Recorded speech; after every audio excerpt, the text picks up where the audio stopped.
예, 성도의 참된 교제라는 제목으로 같이 말씀을 나누도록 하겠습니다. 우리 한번 앞뒤 좌우 한번 인사하실까요? 우리는 지금 교회를 세우고 있는 중입니다. 지금 교회를 세우고 있는 중입니다. 예, 할렐루야. 예, 이렇게 데살로니가 교회를 본을 받아서 우리도 교회를 세우고자 살펴보고 있는데요. 우리 지난주에는 그 데살로니가 교회의 부흥의 한 단면에 그 고난이 놓여 있었습니다. 그러나 그 고난은 아주 유익한 거였고 우리로 하여금 강력하게 역사하는 하나님의 일을 할 수 있는 감당할 수 있는 능력이 되었음을 이야기했습니다. 오늘은 이 데살로니가 교회의 한 부흥의 한 축, 그것은 바로 참된 성도의 교제에 있다는 사실을 오늘 좀 말씀드리고자 합니다. 교회는요, 우리 나그네로 살아가는 성도들에게 주시는 하나님의 축복인 줄로 믿습니다. 여러분들은 나그네입니까? 아니면 정착민이십니까? 맞습니다. 나그네입니다. 혹시 이 자리에 난 정착민이라고 생각하셨다면, 출발을 잘못하신 것입니다. 우리는 이 땅에 발을 딛고 있지만 하나님 나라 백성으로 나그네로 살고 있다는 사실입니다. 그런데 나그네 삶이 편안하겠습니까? 피곤한 삶이죠. 그래서 나그네 삶은 고달프기 마련이죠. 그런데요, 나그네는 나그네를 만날 때 안도감과 기쁨이 있습니다. 저와 먼 곳을 향하여 가는데 목적지가 같아요. 그럼 만나면 기뻐요, 안 기뻐요? 기쁘죠. 반갑죠. 예. 우리 이제 하다못해 고향길에 갈 때도 기쁘지만 멀리 해외에 가는데 방향이 같고 동네가 같으면은 너무나 기쁩니다. 그 인연으로 관계를 맺고 살아간 사람들도 있답니다. 여러분, 나그네는 나그네를 만날 때 안도감과 기쁨이 있는 것입니다. 그들이 모여서 정보를 주고받고 격려하는 곳, 바로 우리 주님이 주신 이 교회라는 사실입니다. 이런 교회가 세워지면 세상에 무수히 많은 외로운 나그네들, 외로운 자들이 안식과 기쁨을 누리고 나아가 형제 자매의 기쁨을 누릴 수 있는 그런 복된 공간이 될 줄로 믿습니다. 우리는 지금 그런 교회를 만들고 있는 중입니다. 우리 앞의 내용들을 다시 한번 리마인드하는 차원에서 한번 말씀드리고자 하는데요. 데살로니가 교회는 우리처럼 교회를 새롭게 리뉴얼하거나 아니면 새롭게 개척하는 자들에게 있어서 매우 아주 중요한 정보를 제공하는 교회가 데살로니가 교회입니다. 왜냐하면 이 교회에 사람의 역할을 최소화하고 오로지 복음 자체가 역사하여 성장한 교회로 유일하게 등장하기 때문입니다. 물론 다른 교회들도 하나님의 역사로 세워진 교회지만 그 순간순간마다 사용하시는 주님의 종들이 있었기 때문에 특별히 사도 바울이 그런 사람 아닙니까? 예를 들면 에베소 교회 같은 경우에는 사도 바울이 3년간 머물면서 가르쳤습니다. 물론 하나님께서 역사하셔서 부흥하게 하시고 교회가 세워지고 성장했지만 우리는 어떻게 해요? 성령 충만한 사람, 그리고 지혜와 지식이 많은 사람, 능력을 행한 사람에게 관심을 둘 수밖에 없는 거 아니겠습니까? 예, 바울이 아무리 이 모든 일은요 하나님이 하셨어요 라고 손가락을 하늘로 치켜들어도 사람들은 사람을 보기 마련이죠. 그런데 이 데살로니가 교회는 그렇게 볼 여지를 사전에 차단하고 있다는 사실입니다. 우리가 전에 살펴봤던 것처럼 사도 바울이 거기서 사역했던 기간은 길게 잡아야 6개월입니다. 6개월 동안 무슨 교회를 세우고 안정된 교회 공동체를 만들 수 있단 말입니까? 쫓겨나듯이 도망치던 이 사도 바울이 이 교회가 어떻게 되었는지 궁금해서 견딜 수가 없는데 나중에 들려온 소리를 들어보니까 이 교회가 사랑과 믿음 가운데서 터가 굳어지고 그리고 교회가 세워졌다는 얘기를 들으니까 기쁨이 넘치는 것입니다. 이것은 순전히 자기가 한 일이 아닌 거예요. 자기가 한 일이 아니라는 것을 고백할 수밖에 없었습니다. 그래서 사도 바울은 1장에서 보면요, 이 복음이 어떻게 왔냐면 자기가 가지고 온 복음이라고 얘기하지 않고요, 복음을 의인화해서 복음이 너희에게 왔다 이렇게 얘기하고 있습니다. 우리가 한 게 아니라 주의 성령께서 하셨어. 그 복음이 왔는데 너희가 이 복음을 우리 다시 한번 리마인드 할까요? 한번 자막을 띄워주십시오. 시작. 이 복음을 어떻게 해요? 말씀을 받고 본을 받아 본이 되어 각처로 퍼졌다. 할렐루야. 예, 이렇게 하나님께서 주권적으로 오신 그 말씀으로 오셔서 그 말씀이 이제 우리들이 이 교회 공동체가 그 말씀을 받아서 그리고 본을 받고 본이 되어 각처에 퍼지게 되는 이 놀라운 역사는 순전히 하나님께서 하신 일이라는 거죠. 우리에게 하나님의 말씀이 선포되고 우리에게 말씀이 왔을 때 우리가 이와 같이 본을 받고 그리고 그 다른 이들에게 본이 되는 삶을 계속 살아내면 이렇게 본을 받고 본이 되는 삶을 계속 이런 사이클을 계속 돌리면 어떤 일이 일어나느냐? 누룩같이 각처로 퍼져나가는 역사가 일어나는 것입니다. 기하급수적으로 성도들이 늘어나는 것을 경험하는 것입니다. 이 당시에 복음을 어떻게 전했겠습니까? 전도지 만들어서 띠두르고 나갔겠습니까? 그렇지 않죠. 이 소그룹으로 공동체가 만들어져서 여기서 사랑하고 여기서 하나님의 나라를 만들어서 경험하면서 체험하면서 이 복된 소식을 삶으로 사람들에게 보여주었던 것이죠. 그들의 얼굴을 볼 때는 항상 행복하고 삶의 상황은 척박하고 핍박받고 생명의 위협을 받는 상황임에도 불구하고 저들은 셋, 넷, 여럿이 모이기만 하면 하나님께 예배하고 찬미하며 기쁜 삶을 살아가는 거예요. 여러분, 이런 삶이 궁금한 자들이 교회에 몰려오기 시작했습니다. 궁금해서 찾아오기 시작했습니다. 사랑하는 성도 여러분, 우리가 이런 데살로니가 교회처럼 이렇게 세상에 질문을 일으키고 궁금함을 일으키는 그런 교회가 되어서 기하급수적으로 성장하고 건강하게 성장하는 그런 교회가 되기를 주님의 이름으로 축원합니다. 기하급수가 뭔가 좀 궁금하실 것 같아서 제가 한번 준비했습니다. 한번 자막을 열어주시겠어요? 그 전 그림이 있는데요. 아니, 그거 말고. 두 개밖에 안 왔나요? 예. 자막이 잘 안 보일 텐데. 예.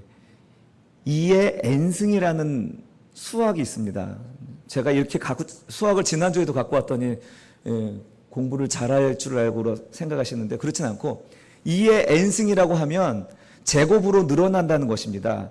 1 더하기 1은 귀요미가 아니고 1 더하기 1은 2고 1 더하기 2는 3이 이렇게 더하기로 늘어나는 것이 아니라 2 곱하기 2로 늘어가고 2 곱하기 2 곱하기 2 곱하기로 늘어가고 2 곱하기 2 곱하기 2 곱하기 2 곱하기로 늘어가는 거예요. 제곱으로 늘어가는 것을 2의 n승의 개념입니다.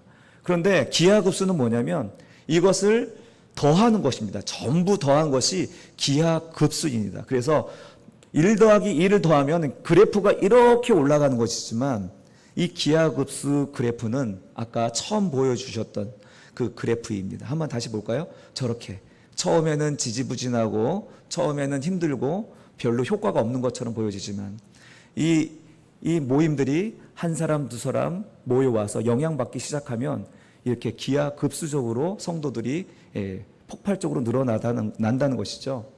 그래서 예수께서 승천하신 이후에 초대교회에서 AD 300년 이르기까지 초대교회의 성도들의 숫자는 지하에서 예배를 드렸을 뿐이었는데 유럽 전역을 다 정복하고 말았지 않았습니까? 사랑하는 성도 여러분, 우리가 하나님의 말씀을 받아서 그 말씀을 본받고 본이 되는 삶을 계속 살아내면 우리는 그와 같은 결말을 우리도 누리게 되는 줄로 믿습니다. 오늘은 이렇게 데살로니가 교회의 부흥이 성도의 그 참된 교제가 그 원인이었음을 이제 또 다른 챕터로 이제 말씀을 나누고자 합니다. 오늘 본문은 바울이 복음을 데살로니가 교회에 전한 후에 너무나 짧은 기간이었기 때문에 데살로니가 교회가 지금 잘 하고 있는지 성장하고 있는지 망했는지 알 수가 없어서 마음에 염려와 조바심이 있었던 것이죠. 그래서 1절을 한번 눈으로 보시면 참다 못하여서 그는 가던 길을 멈추고 아테네에 머뭅니다. 그리고 이제 디모데를 궁금해서 사람을 보내게 되죠. 그리고 5절에 또 이런 표현이 나오죠. 참다 못하여 디모데를 보냈다. 이렇게 얘기합니다. 그러니까 이 조바심이 나는 사도 바울의 감정이 고스란히 드러나고 있습니다. 그런데 이 데살로니가 교회에 다녀왔던 디모데가 이제 6절에서 좋은 소식을 가지고 오죠. 한번 6절 한번 읽어볼까요? 6절 시작. 지금은 디모데가 너희에게로부터 와서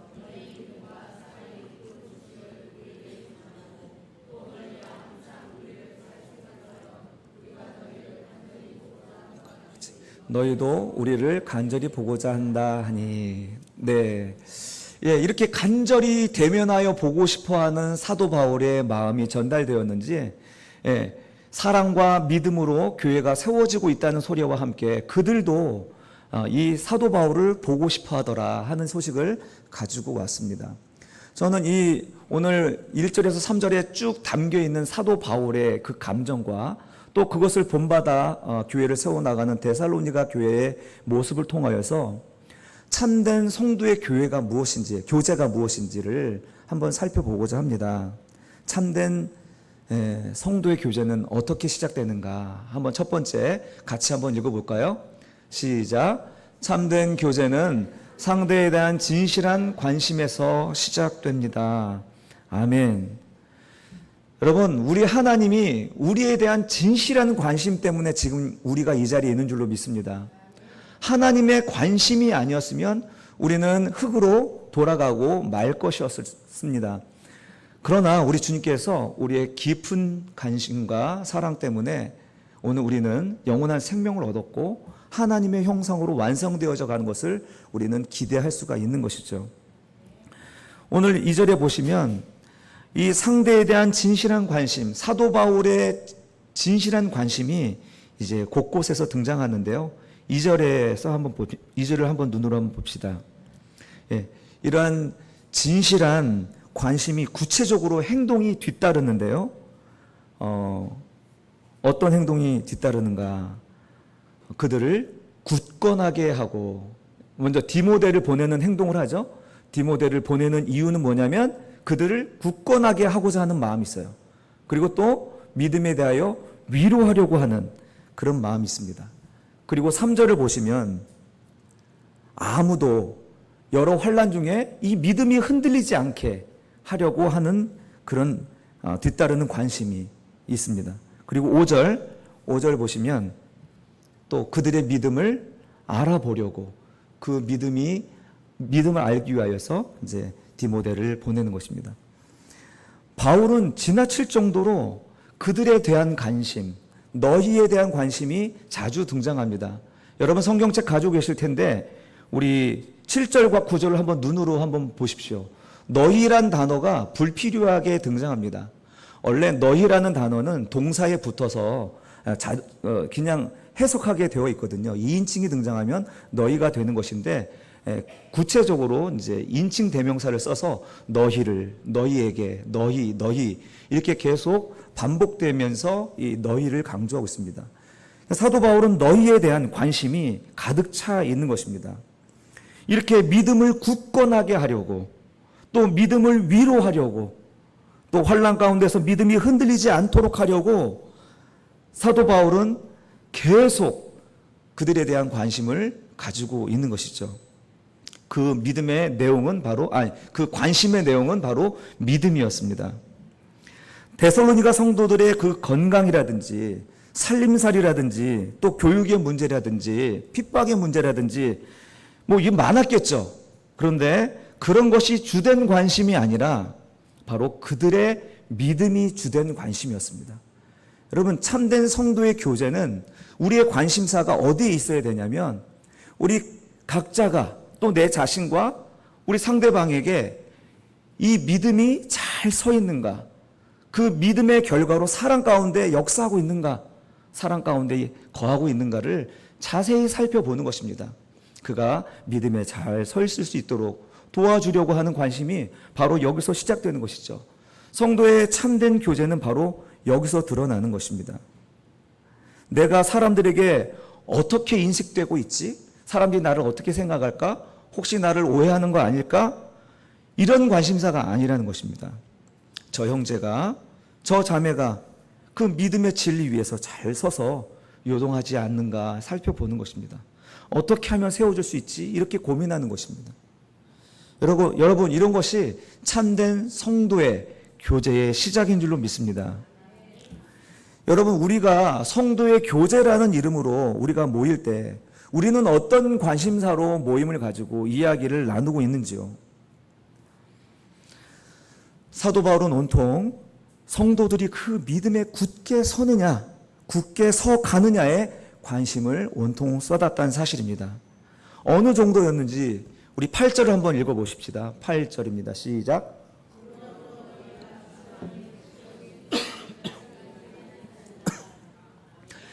그러므로 너희가 주 안에 굳게 선즉, 계속 그 상대방의 그 믿음에 관심을 가지고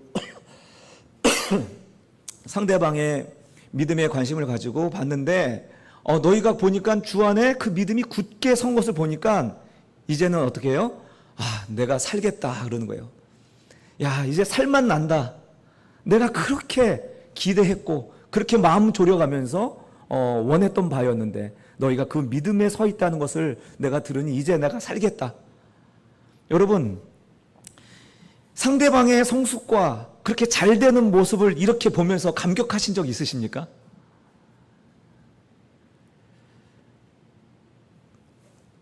그런 경험 없으십니까? 이 공동체에서는 잘 몰라도 적어도 우리 자녀에 대한 관심은 아마 이와 비슷하지 않을까 싶습니다. 우리 자녀들에게 갖는 그 무한한 관심이 이 결실로 맺어질 때 얼마나 기뻐하시는지요. 그렇죠? 그런데 사도 바울은 바로 그와 같이 자녀에 대한 그 마음같이 그 데살로니가 교회가 성취하고 이뤄내는 그 모습을 보면서 내가 이제 살만 난다 진짜. 정말 내가 바라던 바였는데 하나님 너무 감사합니다. 그런 거죠. 우리의 관심이 상대방이 아니라 우리는 온통 나 자신을 향할 때가 참 많습니다. 우리가 예수님의 이름으로 교회의 이름으로 교회에서 우리가 모이지만 이 모임 속에서 대화와 내용과 그 모임의 목적이 상대방이 아니라 나일 때가 너무 많다라는 사실입니다. 저희 어머니 경로당에 절대 가지 않으십니다. 왜냐하면 할머니들의 관심사는 온통 자기와 자식과 손주들에게만 있기 때문입니다. 가면 자랑이나 하는 곳이어서 듣기가 싫다라는 거죠. 그러면 그 자리에 앉아 계신 분들은 좋으냐? 실컷 이야기, 심심해서 갔지만 실컷 자랑하고 나와도 나보다 더 잘난 손주를 가지고 있는 그 김씨 할머니 때문에 기분이 나쁜 거죠. 이렇게 경로당에서 이런 자랑하는 할머니와 할아버지들, 옛날 사건 기억이 나시는지 모르겠습니다. 상주에서 농약 사건 있었잖아요. 저희 어머니 사시는 옆 동네입니다. 그래서 저도 우리 어머니 보고 가지 마시라고 조심하시라고 말씀을 드리는데요. 세상의 모임의 주된 초점은요, 상대방일 경우가 많지 않습니다. 세상의 모든 모임, 동호회라든지 동창 모임, 또 노인정에서 또 취미와 회식, 이런 세상에서 만나는 모든 모임은 오로지 내가 목적하는 바 때문에 가는 것이지 상대방을 위하여 모이는 것은 거의 없을 것입니다. 그런데 성도의 교제조차, 성도들의 모임에서조차 우리의 관심사가 상대방이 아니라 오로지 내가 될 때가 있다는 거예요. 내 관심사만 있는 거예요. 그러면 어떻게 됩니까? 관심사가 나에게 있으니까 그 모임에 갔다 오면 별로 기분이 좋지 않은 것입니다. 그냥 기분이 상하고 상처만 남는 것이죠. 또 믿음에 굳게 서도록 돕는 그런 모임이 아니라 우리의 세상살이의 이야기, 우리의 사는 이야기, 그런 이야기들을 풀어놓는 자리가 될 때가 얼마나 많은지요. 여러분, 이런 모임은 성도의 교제가 아니라 그냥 교제인 것입니다. 그냥 모임인 것이죠. 이런 모임에서 능력이 나타날까요? 이런 모임에서는 능력이 나타나지 않습니다. 사랑하는 성도 여러분, 우리의 모임의 관심이 자기 중심적인 관심이 아니라 상대방을 향한 진실한 관심, 특히 믿음에 굳게 서도록 돕는 이런 진실한 관심이 될 때 우리의 공동체가 진실한 공동체, 사랑이 넘치는 공동체가 되는 것입니다. 자, 그러면 두 번째, 참된 공동체의 특징을 한번 두 번째 보도록 하겠습니다. 두 번째, 함께 읽겠습니다. 시작. 참된 교제는 진실한 소통을 통한 인격적 관계로서 가능해집니다. 예, 이와 같은 상대방을 향한 진실한 관심이 이제 진실한 소통을 통하여서 이제 인격적인 관계를 맺음으로 가능해집니다. 바울과 데살로니가 교회의 성도들은 비록 짧은 만남이었지만 이 둘 사이에 인격적인 관계가 형성되어서 곳곳에 그 표현들이 등장하고 있죠. 지금 원하지 않는 그 강제적인 분리가 일어나서 지금 데살로니가 교회와 또 사도 바울의 관계, 또 데살로니가 교회와 하나님의 관계가 깨질지도 모른다는 그런 걱정이 있었는데 이때 누구를 보냅니까? 디모데를 보내죠. 디모데를 보냅니다. 제자 디모데를 보냅니다. 결국 이 소통을 위해서 보내는 것입니다. 소통하려고 디모데를 보내는 것입니다. 인격적 관계를 가능하게 하는 것은 가장 중요한 요소가 바로 소통입니다. 소통이 일어나지 않으면 인격적 관계가 일어나지 않는 것입니다. 소통은 호흡과 같습니다. 우리 공동체의 소통은 호흡과 같아서 이 호흡을 멈추면 안 된다는 사실이죠. 하나님께서는 우리 교회 공동체를 그리스도의 몸으로 당신의 육체로 주셨는데 이 육체가 호흡하지 않아요. 이 육체가 살겠습니까? 주님의 몸이 살겠어요? 우리는 호흡을 계속해야 하는 것처럼 우리는 소통을 지속적으로 계속해야 한다는 사실입니다. 성도 간에 이렇게 교제할 때 문제가 끊임없이 발생할 수밖에 없습니다. 왜 그럴까요? 우리가 연약하기 때문이 아닙니까? 우리가 약하기 때문입니다. 완전한 사람은 아무도 없기 때문에 우리는 성도 간에 교제할 때 끊임없이 이렇게 문제가 발생하기 마련입니다. 처음에는 기대와 또 신선함으로 관심을 갖지만 시간이 지나면 어떻게 해요? 익숙해지고 그러면 나중에 오해가 생기고 반드시 위기가 일어나는 것이죠. 이건 당연한 것입니다. 기본입니다. 기본. 어떤 잘못이 일어나서 잘못된 어떤 행동이나 말 때문일 수도 있고 또 오해로 인하여서 이런 어려움을 겪을 수도 있죠. 여러분 이때 누가 바쁘게 일하는지 아십니까? 그렇습니다. 마귀가 바쁘게 일합니다. 이 마귀는 이런 틈을 타고 들어가서 이 틈을 벌리려고 애를 쓰고 있는 것이죠. 그런데 여러분 우리가 이 진실한 소통을 하는 순간 절반은 문제가 해결됩니다. 문제는 어디서 발생하냐면 이 덮어놓은 어두운 곳에서 일어나는 거예요. 드러내면 용서할 수도 있고 그리고 해결할 수 있는 여지가 생기는데 덮어놓고 숨기고 가리면 그 안에서 온갖 오해와 그런 추측이 난무하면서 문제는 더 커지는 것이죠. 우리는 소통을 하려면 더 자주, 더 확실하게 그리고 적극적으로 해야 되는 줄로 믿습니다. 여러분 가장 좋은 소통은 무엇일까요? 오늘 사도 바울이 가장 원했던 것은 이 데살로니가 교회 성도를 보는 것이었습니다. 그들의 얼굴을 보는 것이 그의 소원이었던 것. 소통의 가장 효과 좋은 소통은 대면하여 말하는 것입니다. 그러나 바울은 갈 수 없는 상황이었기 때문에 디모데를 보낸 것이죠. 나중에 가긴 갑니다.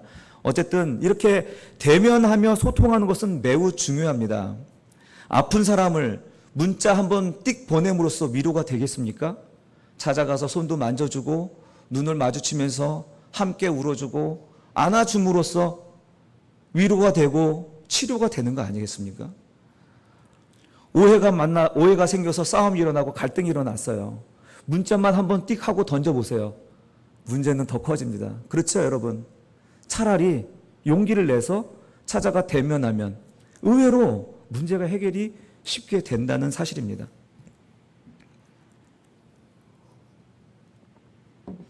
그래서 교회는 모이기를 폐하면 안 됩니다. 공적 예배만이 아니라 우리 소그룹의 모임, 여러 성도들의 교제들이 자꾸 모여서 이야기되고 소통이 되어야만 이 교회가 건강한 교회가 된다는 사실이죠. 예, 소통이 되고 혈액순환이 잘 되면 건강한 몸 되는 거 아니겠어요? 자주 만나고 자주 대면하는 것, 교회가 자주 모여 대면하는 것이 어쩌면 부흥의 가장 중요한 핵심인지도 모릅니다. 왜냐하면 교회의 이름이 에클레시아라는 이름이기 때문에 그렇습니다. 우리가 한자로 가르칠 교로 해가지고 배우고 제가 일방적으로 서서 여러분들에게 가르치는 것처럼 이게 교회인 것처럼 여러분 생각하지만 교회는 아닙니다. 교회는 오히려 두세 사람씩 모여서 소통하는 것이 그게 교회라는 것이에요. 그래서 자주 만나고 자주 모여서 이야기하는 것, 이것이 교회여야 되는데 우리는 언제까지 방관자가 되어야겠습니까? 우리는 언제까지 손님으로 있어야겠습니까? 자주 만나 뵙고 또 대화하고 사랑하고 교제하는 우리 옥토교회 성도님들이 다 되시길 주님의 이름으로 축원합니다. 세 번째, 성도의 참된 교제의 특징이 있습니다. 우리 같이 한번 읽어볼까요? 시작. 참된 교제는 하나님께 의뢰하는 기도로 완성됩니다. 아멘. 아멘. 예, 디모데가 이렇게 전해준 기쁜 소식을 듣고 안도의 숨을 이제 내가 살았다, 내가 살만 난다 이렇게 하고 나서 바울이 이제 두 가지를 합니다. 바로 감사와 기도인데요. 9절을 한번 읽어볼게요. 9절 시작. 우리가 우리 하나님 앞에서 너희로 말미암아 모든 기쁨으로 기뻐하니 너희를 위하여 능히 어떠한 감사로 하나님께 보답할까. 아멘.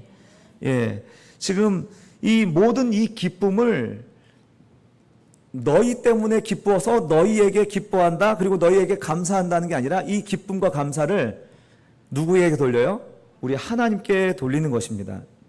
이 시선을 위로 올리는 것이죠. 아니, 항상 사도 바울은 사람들과의 관계를 맺고 있었지만 그의 시선은 어디를 향해 있었다는 것입니까? 하나님을 향해 있었다는 것입니다. 그것이 여기서 드러나는 것이죠. 사람과 사람 사이의 관계를 맺고 있었는데 그의 시선은 늘 하나님과 맺고 있었다는 사실입니다. 여러분, 성도의 교제는요, 하나님과의 관계 안에서 완성되는 것입니다. 하나님이 빠져버리면 그건 인간의 관계일 뿐입니다. 거기엔 어떠한 역사도 어떠한 만남도 일어나지 않습니다. 그래서 아까 보였던 그림 한번 보죠. 우리가 A와 B의 관계는 그 위에 하나님이 존재하실 때, 항상 계실 때에 이 관계가 완성되는 것입니다. 성도의 참된 교제는 바로 이와 같아야 되는 것입니다. 우리가 상대방에 대한 진실한 관심과 또 인격적인 소통이 이루어지고 이렇게 하나님을 감사하며 하나님께 시선을 돌릴 때 우리의 성도의 교제는 참된 교제가 되고 거기서 하나님이 역사하시는, 하나님이 일하시는 작업의 현장이 된다는 사실이죠. 여러분, 갈등이 있을 때, 문제가 생길 때 A와 B가 서로 바라보고 있으면 어떤 일이 생깁니까? 계속 싸우기만 하는 거예요. 해결이 안 됩니다. 자식을 볼 때도 자식과의 문제도 자식과의 둘만의 문제가 아니라 하나님을 바라볼 때에 이것은 우리 둘만의 문제가 아니라 하나님 안에서 해결되는 귀한 문제 해결의 돌파구가 되는 것이죠. 이 그림을 한번 다시 볼게요. 모든 관계에서도 마찬가지입니다. 모든 관계에서도 우리가 개인과 개인의 관계에서, 또 부부의 관계에서, 사회적 관계에서, 또 부모 자식의 관계에서 A와 B의 갈등이 있을 때 A와 B가 둘이 마주보고 있으면 싸우기만 하는 것이죠. 그러나 그들의 시선을 위에 계신 하나님을 바라볼 때 어떤 일이 발생합니까? 그의 간극들이 좁아지는 것입니다. 성도의 참된 교제는 여호와 하나님이 빠져서는 안 됩니다. 하나님이 이 모든 교제의 완성이십니다. 사랑하는 성도 여러분, 오늘 이 바울의 이 모습을 통하여서 성도의 참된 교제를 우리가 살펴보았습니다. 이 데살로니가 교회의 부흥에 여러 가지 많은 요소들이 있지만 오늘 말씀드렸던 이 성도의 참된 교제는 그야말로 부흥의 확실한 핵심 키입니다. 오늘 우리들에게 필요한 부분이기도 합니다. 우리는 모이기를 너무 부끄러워하시고 모이는 것을 너무 주저하십니다. 이런 것이 극복이 되지 않는다면 그 안에서 귀한 진주들을, 귀한 보화들을 우리가 길러 올릴 수가 없는 것이죠. 사랑하는 성도 여러분, 이와 같이 사도 바울은 이렇게 참된 교제를 통하여서 또 데살로니가 교회는 그의 교훈을 본받아 이런 참된 교제 안에서 폭발적인 부흥을 일으켰다는 사실을 우리가 기억하고 우리 옥토 교회가 이와 같은 교제로 부흥과 성장을 이루어 나갈 수 있기를 주님의 이름으로 축원합니다. 이제 11절에서 13절의 말씀은 바울이 이와 같은 상황을 하나님께 감사하며 기도하는 내용입니다. 어떤 내용이냐면 바로 지금 앞에 말씀드렸던 내용을 그대로 담아 진실한 관심과 그리고 그 인격적인 관계 안에서 하나님께 이렇게 간구합니다. 먼저 첫 번째, 그들의 부족함을 채우게 하여 주시옵소서. 이렇게 기도합니다. 우리 10절의 말씀인데요. 주야로 심히 간구함은 너희 얼굴을 보고 너희 믿음이 부족한 것을 보충하게 하려 함이다. 이렇게 얘기합니다. 이렇게 진실한 관심과 인격적인 소통이 일어날 때 우리 눈에 뭐가 보이냐면 그의 연약함이 보이기 시작합니다. 진실한 관심이 아니라 그냥 지적하는 관심을 가져도 실수나 또 허물이 보이긴 하죠. 그러나 나타나는 결과는 다르죠. 이런 관심과 사랑으로 볼 때 그 사람의 단점과 허물을 채워주고자 하는 노력이 있기 마련입니다. 그들의 부족함을 채워주려고 하는 것이죠. 사도 바울은 하나님께 나로 하여금 그들의 부족함을 채우게 하여 주시옵소서. 그 단점을 지적하고 정죄하는 것이 아니라 그 부족함을 내가 채우겠습니다. 그 비고 뻥 뚫려 있는 그 가슴을 내가 들어가서 채워주겠습니다 하는 마음으로 하나님께 기도하는 것입니다. 두 번째 12절에서는 한번 같이 읽어볼까요? 시작. 또 주께서 우리가 너희를 사랑함과 같이 너희도 피차간 모든 사람에 대한 사랑이 더욱 많아 넘치게 하사 사랑이 더욱 풍성하게 되기를 기도하고 있습니다.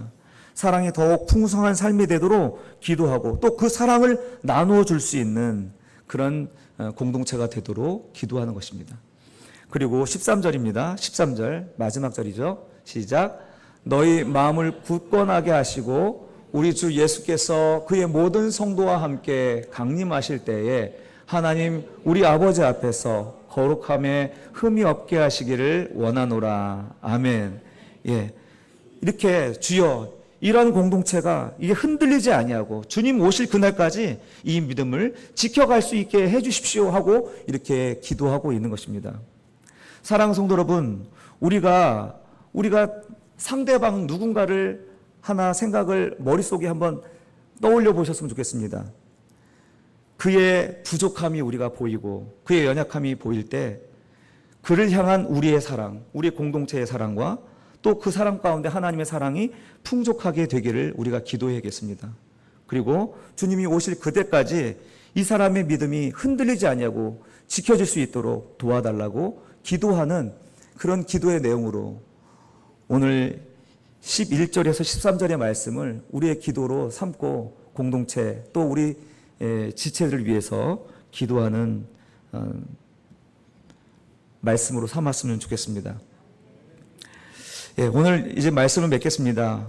왜 많은 교회에서 성도의 교제라는 이름으로 모이지만 세상에서 일반적으로 모임과 별반 다르지 않을까? 그것은 성도의 참된 교제의 내용이 무엇인지 잘 모르기 때문이었을 것입니다. 성도의 참된 교제는 첫 번째, 상대방을 향한 진실한 관심이어야 한다는 사실입니다. 특히 믿음에 관한 관심으로 부족한 것을 도와줄 수 있어야 되는 줄로 믿습니다. 두 번째, 진실한 소통을 통해서 인격적인 관계를 맺는 것이 바로 성도의 교제입니다. 특히 자주 만나고 대면하면서 인격적인 관계 맺는 삶을 열심히 하는 우리 옥토교회가 되길 바랍니다. 그리고 마지막으로 하나님께 이 모든 것을 아뢰므로써 성도의 참된 교제를 완성할 수 있는 우리 옥토교회 성도들이 되시기를 주님의 이름으로 축원합니다.